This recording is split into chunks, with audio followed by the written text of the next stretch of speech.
आज मैं आपको ऐसी ऐसी बातें बताऊंगा गुरु ग्रंथ साहिब जी के बारे में कि आपकी आंखें खुल जाएंगी कि ये कौन है। पहचानो आज, ये कोई किताब नहीं, ये कोई कागज नहीं, ये कोई स्याही नहीं। बाबा आनंद सिंह जी महाराज वचन किया करते थे, मेरी जबान सड़ जाए अगर मैं ये कहूं कि ये किताब है। कहते थे मेरी आंखों से देखो, कहते थे मेरी आंखों से देखो, एक एक अक्षर गुरु नानक बोल रहा है, एक एक अक्षर। अमेरिका के कैलिफोर्निया में एक लाइब्रेरी बनी हुई है, दुनिया की सबसे बड़ी लाइब्रेरी। ध्यान दीजिए साथियों,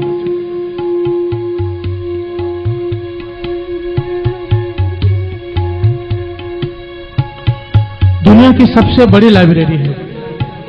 इतनी बड़ी कि अंदर छोटी छोटी गाड़ियां चलती हैं, जो गोल्फ कोर्स में चलती है ना गाड़ियां, लोग उसमें चलते हैं क्योंकि इतनी बड़ी लाइब्रेरी है।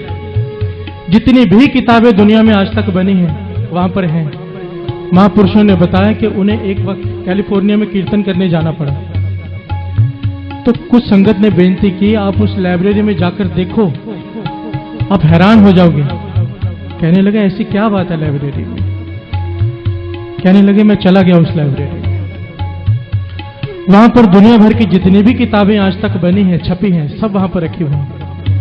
और किताबों के हिसाब से जितनी कीमती कोई किताब है उसको उस फ्लोर पर रखा गया है। नीचे आम किताबें, फिर स्कूल की किताबें, फिर महापुरुषों की लिखी हुई किताबें, फिर दुनिया के धर्म ग्रंथ, और सबसे टॉप फ्लोर में श्री गुरु ग्रंथ साहिब जी का प्रकाश है, पलंग के ऊपर साथ।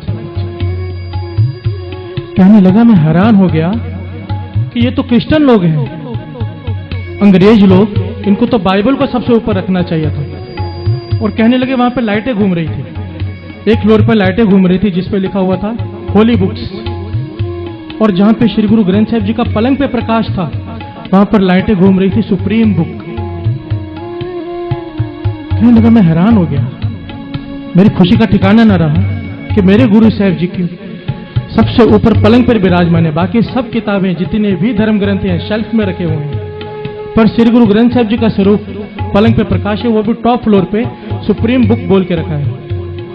तो कहने लगा मैंने मैनेजर को बुला लिया और बेनती की, मुझे बताओ कि आपने यहां पर बाइबल क्यों नहीं रखी, और भी धर्म ग्रंथ हैं, आपने श्री गुरु ग्रंथ साहिब जी को इतना सत्कार कैसे दिया। कहने लगे हम यहां पर जो भी किताब को जो सत्कार देते हैं इस आधार पर नहीं देते कि ये किस धर्म का है, इस आधार पर देते हैं साइंटिफिक तौर पे प्रूव हो जाए जो लिखा है वो सच है। तो साइंस के साथ जिस किताब की बातें मैच कर जाएं, जिस ग्रंथ की बातें साइंस के मुताबिक मैच कर जाएं, उसी को हम बड़ा दर्जा देते हैं। तो कहने लगे आपने श्री गुरु ग्रंथ साहिब जी में क्या देखा ऐसा। तो जो बात उन्होंने कही ध्यान से सुनिए। मैनेजर ने बताया कि कई साल पहले तक हम श्री गुरु ग्रंथ साहिब जी को भी शेल्फ में रखते थे, जैसे आम ग्रंथ हैं वैसे ही इस ग्रंथ को भी रखते थे, क्योंकि इस ग्रंथ में एक बात कही है गुरु नानक पातशाह ने, पै विच सूरज पै विच चंद कोह करोड़ी चलत न अंत। ध्यान दीजिए, पै विच सूरज पै विच चंद कोह करोड़ी चलत न अंत। इसका भाव है कि जो सूरज है वह भी चल रहा है उसके हुक्म में। गुरु नानक पातशाह लिखते हैं चंद्रमा सारे ग्रह उसके हुक्म में चल रहे हैं, कोई भी चीज ठहरी हुई नहीं है। पर साइंस ये कहती रही है कि सूरज खड़ा है, धरती उसके आसपास चक्कर काट रही है, चंद्रमा धरती के आसपास चक्कर काट रहा है, सब चल रहे हैं पर सूरज खड़ा है। कहने लगा अब साइंस ने जाकर माना है कि सूरज भी चल रहा है, पर उसकी स्पीड इतनी स्लो है कि पकड़ में नहीं आ रही। ध्यान दीजिए साथ संगत जी। कहने लगे हम हैरान हो गए कि आज जाके हमें पता चला है कि सूरज भी चल रहा है। गुरु नानक पातशाह के पास 550 साल पहले कौन सी दूरबीन थी जिससे उन्होंने देख लिया कि सूरज भी चल रहा है। तब हम समझ गए ये कोई आम किताब नहीं, ये श्री गुरु ग्रंथ साहिब जी हैं। एक बार प्यार से बोलिए धन श्री गुरु ग्रंथ साहिब जी। जिस आदमी ने आज तक इसे किताब समझने की गलती की है ना, जिसने भी इसे किताब समझा है, बहुत भारी दुख उठाया है साथ।